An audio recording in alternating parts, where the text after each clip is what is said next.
It's that hour of the day for your favorite program, Jamaica Magazine. I'm your host, Adrian Atkinson. Welcome. On today's show, we reinforce the importance of the enhanced security measures being implemented. It's in place to enforce law and order and assure safety and protection. In this half hour, we also tell you how partnership is helping to grow the agriculture sector and why our wetlands are so important. There's more, so please stay with us.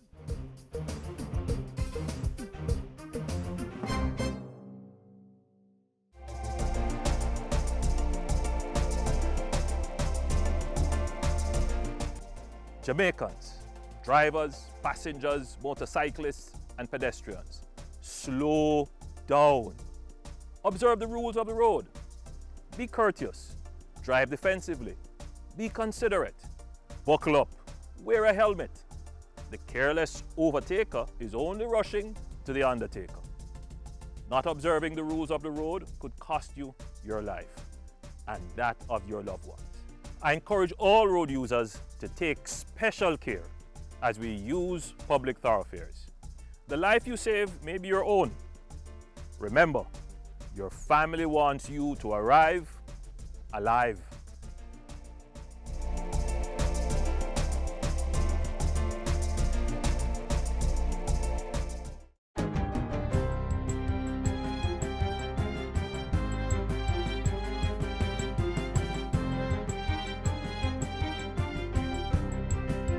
Good day, I'm Theodore Henry, and this is your JIS News for Thursday, May 3.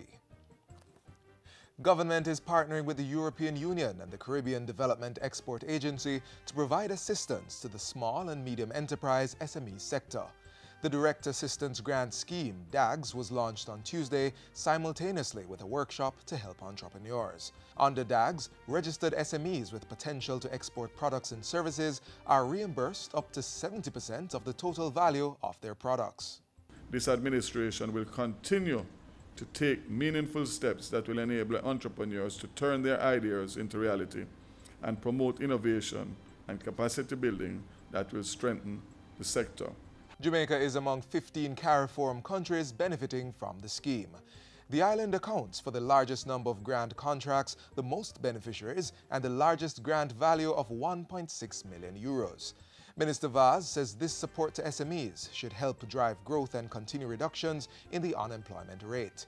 The country recorded its lowest unemployment rate in over a decade when this January's figure dropped when compared to the same month in 2017. The House of Representatives has approved legislation that will assist customs administrators in monitoring and controlling the importation and trade of goods in Jamaica. The legislation was moved in Tuesday's sitting of Parliament by Finance Minister Dr. Nigel Clark. The Customs Tariff Revision Amendment Resolution 2018 repeals and replaces the first and fourth schedules of its predecessor. The approved resolution will make Jamaica compliant with amendments to the Common External Tariff, CET, which are based on the 2017 Harmonized System of Classifications of Goods. The World Customs Organization is responsible for the harmonized system, which is used as the basis for customs tariff and the collection of international trade statistics. It is regularly revised to ensure that it reflects changes in technology or in patterns of international trade. This Honourable House is invited to note that amendments are not to impose higher tariffs. The CARICOM Secretariat requested Member States to implement the revised CET based on the new 2017 harmonization system effective January 1st, 2018. However, Jamaica only received a final draft of the document from CARICOM on March 16, 2018, and a commitment was made to implement the harmonization system by May. The Agriculture Ministry will be planting 5 million fruit trees over the next 5 years under its Greening of Jamaica initiative. The Jamaica 4-H Clubs has already pledged to provide the first 1 million seedlings. Portfolio Minister Audley Shaw made the announcement on Tuesday during his 2018-2019 sectoral presentation. It will cost about $1.5 billion in seedlings, but the private sector wants to come on board and support us because it has environmental positives. The program will improve soil and air quality, and increase rainfall, reduce our carbon footprint, bolster community togetherness, provide a healthy alternative food source, reduce predia last year fruits planted for sale to the local and export market. Minister Shaw also revealed plans to establish 4-H clubs in all secondary and primary schools, which will represent an additional 250 institutions. The Jamaica 4-H Clubs currently operates in over 1,100 schools and has more than 104,000 club members, making it the second largest such youth group in the world. The first of 12 parent places is now open at Emmanuel Chapel in Mount Salem, St. James, to tackle and reduce violence among youth. The parent place will operate as a hub for community care groups to make parenting information and training available. This is just one of the strategies being implemented by the Ministry of Education, Youth and Information to stem violence in schools. While it is true that there are many contributing factors to teenage delinquency and other forms of social dysfunction, the role of parents in shaping the values and attitudes of our children cannot be ignored. Attorney General Marlene Malahoo Fort says the center will provide a physical space where parents can learn from each other and accomplish the work that needs to be done. Children who have been taught well, who have been inculcated with good values, who learn good manners at an early stage, show up in life behaving better, and many times are outside of the criminal justice system. And finally, female wards at the Fort Augusta Adult Correctional Center in Kingston, who are preparing for CSEC examinations, are getting help with the recent donation of 8 desktop computers. Several of the young ladies at the facility will be sitting the Electronic Document Preparation and Management EDPM tests on May 7. Commissioner of Corrections Ina Hunter says the donation will improve their chances of success. The department is committed to enhancing the rehabilitative process and recognizing the value of technology to equip our inmates with skills and abilities to lead productive lives, not only when they are released, but also while they are here in incarceration. 4 of the computers handed over on Tuesday were provided by the Ministry of National Security and another 4 by the Stella Maris Church Prison Ministry. They bring to 11 the total number of computers at the facility. State Minister for National Security Rudyard Spencer says the donation is in keeping with government's commitment to invest in the education and training of inmates as part of the rehabilitation process. According to the Department of Correctional Services, between 2013 and 2016, 70% of incarcerated were either illiterate or poor readers upon admission. This situation cannot stand. We must ensure that inmates are equipped to make different choices when they leave our institution. And that's it for JIS News Today. I'm Theodore Henry. Thanks for watching.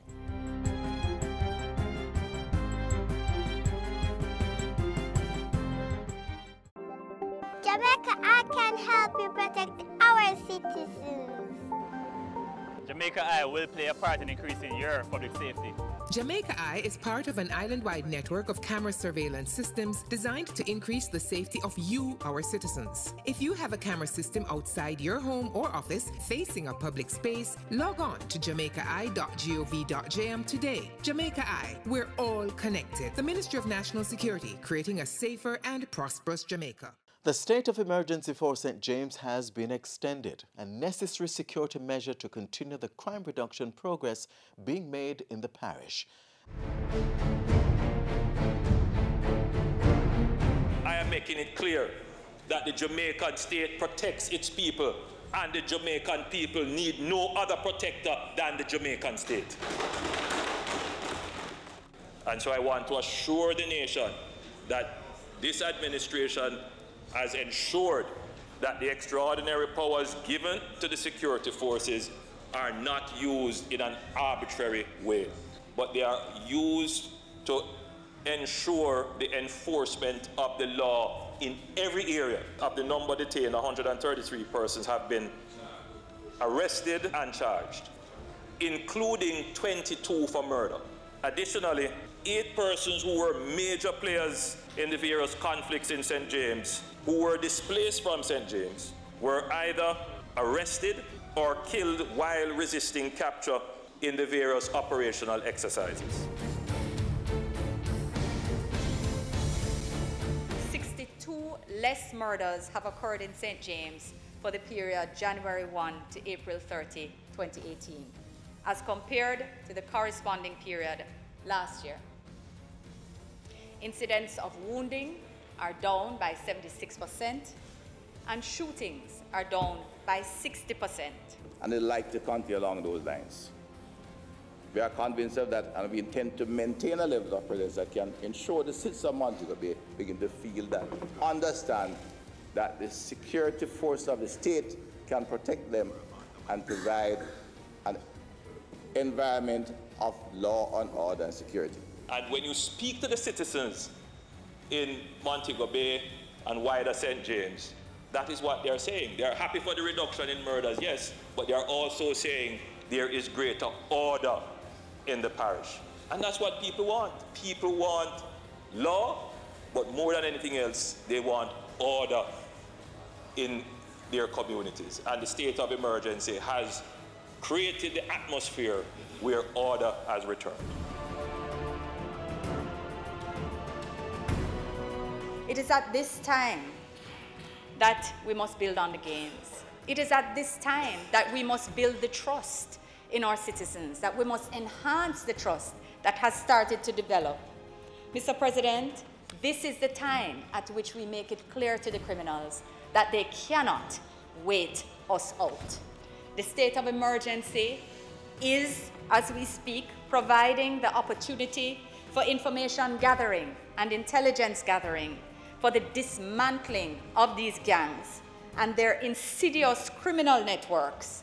Find wanted persons and develop the cases around the main facilitators of crime. We are getting the information required to target the perpetrators, facilitators, and erode the capacity of gangs. There are no more Robin Hoods. There are no criminals, dons who are protecting anybody. The dons who exist, they are raping your daughters, they are extorting your money, they are taking your house and renting it, they are killing you in your sleep. And that must be said clearly. We must speak out against dons.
With government ramping up its security measures, farmers toiling the fields to feed the nation will soon breathe a sigh of relief from the hands of prey-dealt thieves.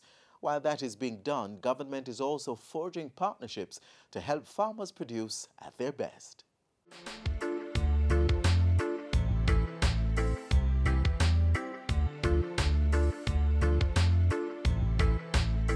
Getting farmers to produce more, adopting best practice methods, and becoming more efficient and sustainable. The Ministry of Industry, Commerce, Agriculture and Fisheries has aligned itself with partners to grow the agriculture sector. One of those partners is the World University Service of Canada, WUSC Caribbean. They have been providing resources and technical support to small and medium-scale producers in order to boost agricultural outputs in 5 targeted crops. These are Irish and sweet potato, onion, ginger, and sweet yam. The work is being done through the promotion of regional opportunities for produce through Enterprises and Linkages Propel project. The 5-year project, which started in 2013, also provides assistance to establish market linkages. We want holistic, integrated approaches between all the different actors in the marketplace. Propel as a support entity, helping farmers to produce and also to produce quality products, has helped us as a marketing company to be able to push marketable goods into the supermarkets, the wholesales, into the restaurant areas, into food service, into hotel industry. We are targeting a total of 5,000 farmers in Jamaica by the end of the project. We are very close to 3,000 and we are profiling all those farmers. By the end of March next year, we hope to have about 3,500, and by 2018, when we leave, about 5,000. Jamaica is one of 5 Caribbean countries where the $1.9 billion project is being implemented. The others are Barbados, Dominica, Guyana, and St. Lucia. To help them care for the crops, farmers are given training in when to spray, what chemical to use, and how to protect themselves. The day you plant your potatoes, you'll have spent 70% of all your money. And if you don't care it well for the next 12 weeks, you could lose everything. The training has also built the capacity of farmers who are now providing the service to other farms. We were able to provide 9 of these guys with pumps, overalls, water boots, and they're now spraying and running their own business, providing service to the other farmers. Training was provided by the Rural Agricultural Development Authority and Level 1 certification by the Heart Trust NTA. I love it. I feel like a professional already. You understand? So I just wanted to take each step at a time and go forward. Through the Propel project, farmers are introduced to new technologies that will allow them to reduce production cost, become more efficient, and produce more. This includes plastic mulch, which is a weed control method, and micro greenhouse technology applications. Manual reaping time of potato will also reduce significantly with the introduction of a harvesting machine.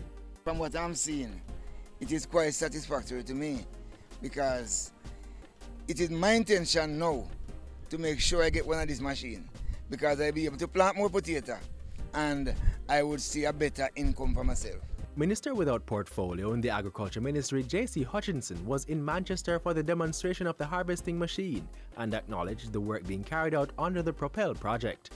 It's one where I think we are going to have to look to see if we can expand that, we get more equipment like that. This technology here is one where you see that it not only facilitates the cutting down on the growth of weeds, which also eliminates quite a lot of the labor. And by doing that, you are also putting more money in your pocket. The area of research and development is also being strengthened under the Propel project. In May 2016, a Memorandum of Understanding was signed between World University Service of Canada WUSC and the Scientific Research Council SRC. That agreement will build the SRC's capacity to produce clean planting materials for Irish potato, ginger, sweet yam, and sweet potato. The agency will be able to supply farmers and companies with virus-free plants and to identify and analyze natural predation for biological control of pests and diseases. There is also partnership with Bodle's Research Station for clean planting materials for ginger. By bringing the different stakeholders on board, the project is creating a sustainable output of planting materials to aid farmers in their production, which should ultimately lead to a steady distribution of produce. We target the sector. We don't target farmers in particular. We provide stimulus, we provide catalyst to the entire sector for it to move from where it is to where it would like to be. So we don't talk about Propel without talking about SRC, without talking about Bodles, without talking about the Ministry of Agriculture, without talking about RADA. Mr. Prasad says he is pleased with the strides Jamaica has made with the project. I'm really very satisfied. Jamaica, for our $87 million that has been contributed so far, I think Jamaica has contributed close to 40 million of that. I mean, I don't have the exact figure, but in terms of production that has reached the high value market, Jamaica has contributed close to 40 million of that. In terms of research and development, in terms of linkages, in terms of getting all people on board to say how do we solve the issues, Jamaica is way ahead of the game.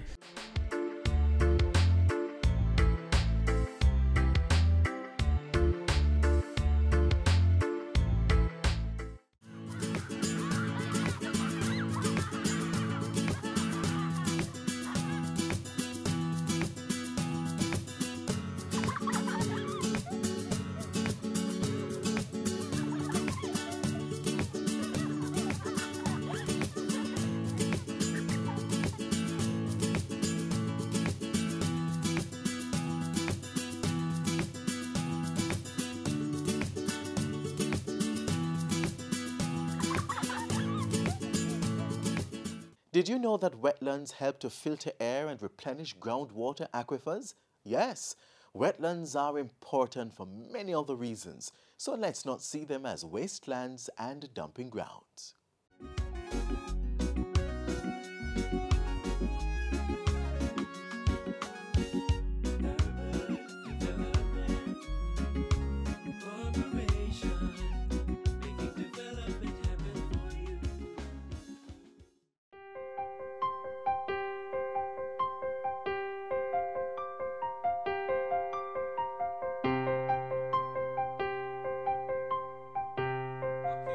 What animals do still live in the wetland? Birds. Spiders. Dragonfly. Crabs. Lizards.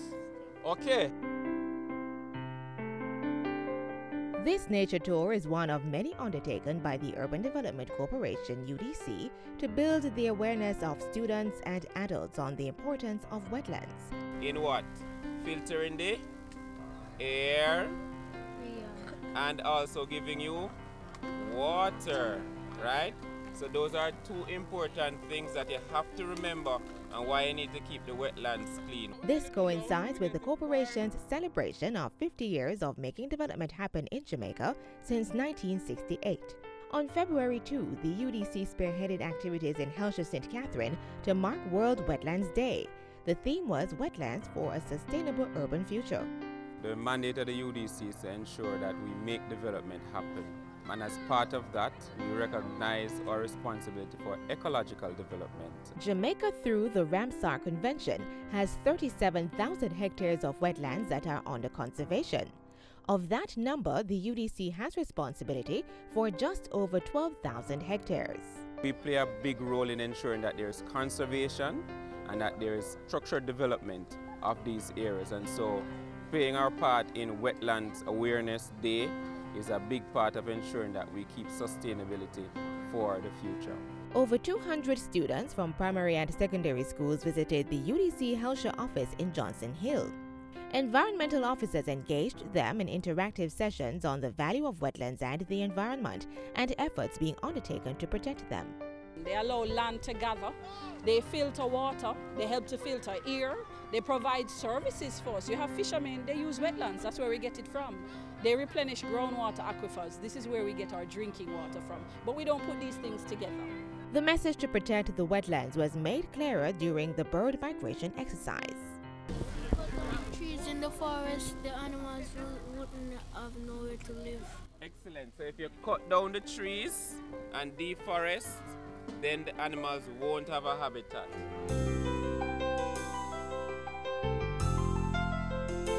I want to thank the UDC because people normally think about the environment as in just garbage alone. They're not thinking about that there are animals that need to be protected and areas need to be kept clean in order that these endangered species can live longer.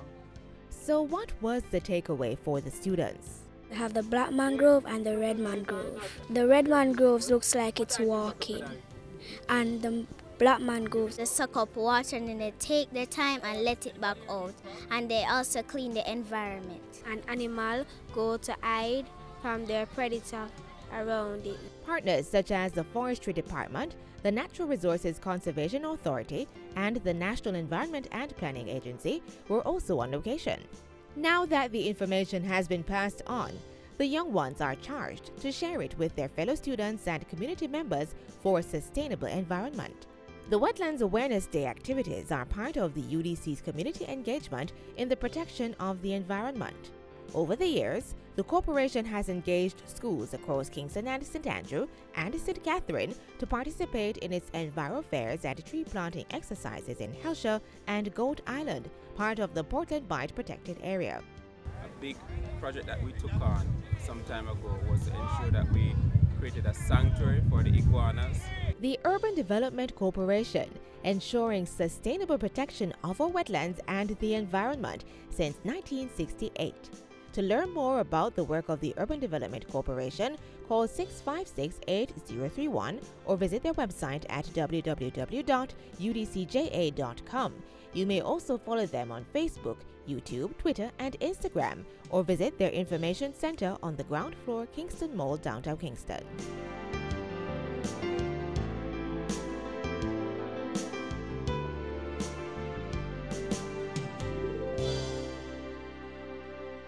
I say be careful what you teach your little children. Make sure I know something to hurt them. Mind what you saying to my sister. She could be the next prime minister. Sexual abuse is always a very difficult thing to confront, particularly when the alleged victim is a child. Parents, if it is that you suspect that your child has been sexually abused or is in a vulnerable set of circumstances where an abuse may occur, we encourage you to have dialogue with your child. Take the child to the pediatrician who normally attends to the child. If there is no such pediatrician, take your child to the clinic, to the hospital, to some medical practitioner who can do an assessment for you.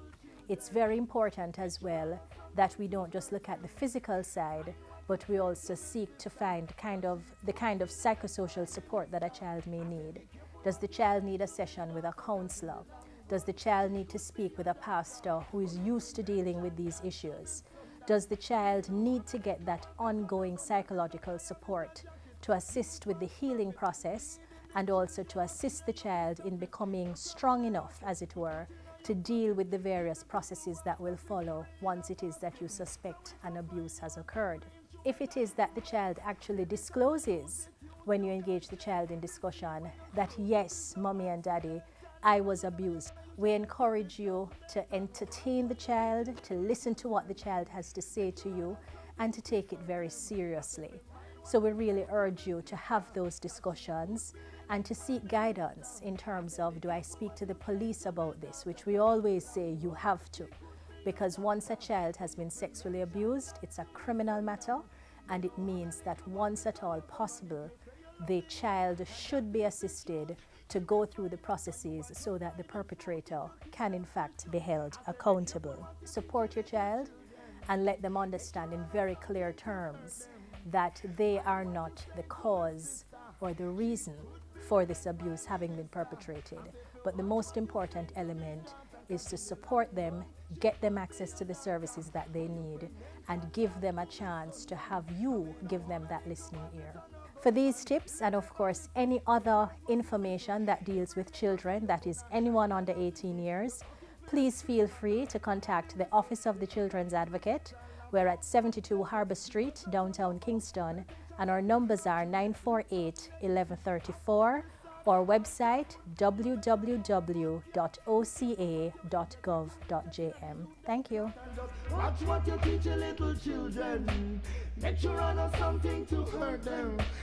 Mind what you saying to my sister, cause she could be the next prime minister.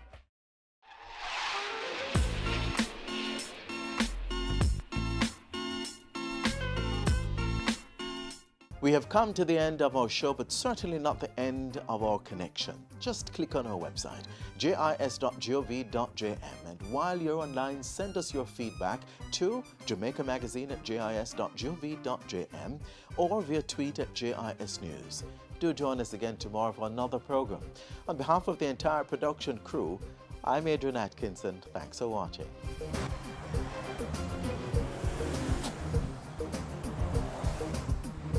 This has been a production of the Jamaica Information Service, the voice of Jamaica.